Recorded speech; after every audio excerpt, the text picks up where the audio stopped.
তফসিল নিয়ে টালবাহানা মানবে না বিএনপি। কিছু দল আন্দোলন কর্মসূচির মাধ্যমে নির্বাচন পেছানোর ষড়যন্ত্র করছে, এমন মন্তব্য করেছেন বিএনপি মহাসচিব মির্জা ফখরুল ইসলাম আলমগীর। বৃহস্পতিবার যশোরে এক সমাবেশে এসব কথা বলেন তিনি।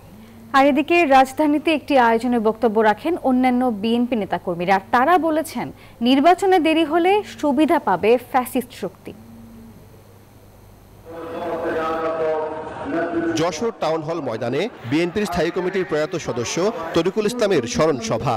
যোগ দেন বিএনপি মহাসচিব মির্জা ফখরুল ইসলাম আলমগীর। অভিযোগ করেন, নির্বাচন যখন ঘনিয়ে আসছে তখন কিছু দল নির্বাচন পিছিয়ে দেওয়ার ষড়যন্ত্র করছে।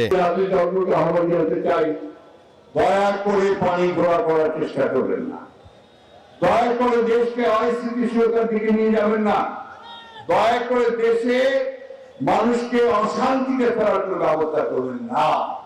দেশের সংকট উত্তরণে অবিলম্বে নির্বাচনের তফসিল ঘোষণা করতে সরকারের প্রতি আহ্বান জানান মির্জা ফখরুল।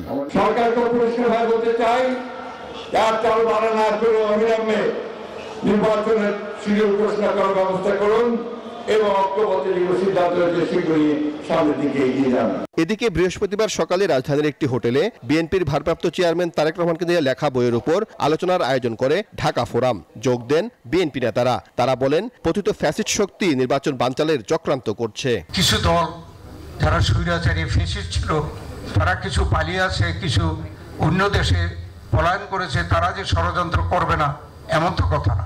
গণতন্ত্রকে প্রাতিষ্ঠানিক রূপ দেওয়ার জন্য কিছু ওনার ভাবনা, তার মধ্যে একটা হচ্ছে ইনক্লুসিভ পলিটিক্স, অর্থাৎ অন্তর্ভুক্তিমূলক একটি রাজনীতি উনি করতে চাচ্ছেন বাংলাদেশে, যাতে সকলের জন্য একটা স্পেস থাকে।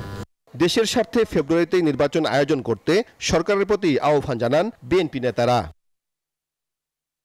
সাইফুল ইসলাম, নিউজ 24, ঢাকা।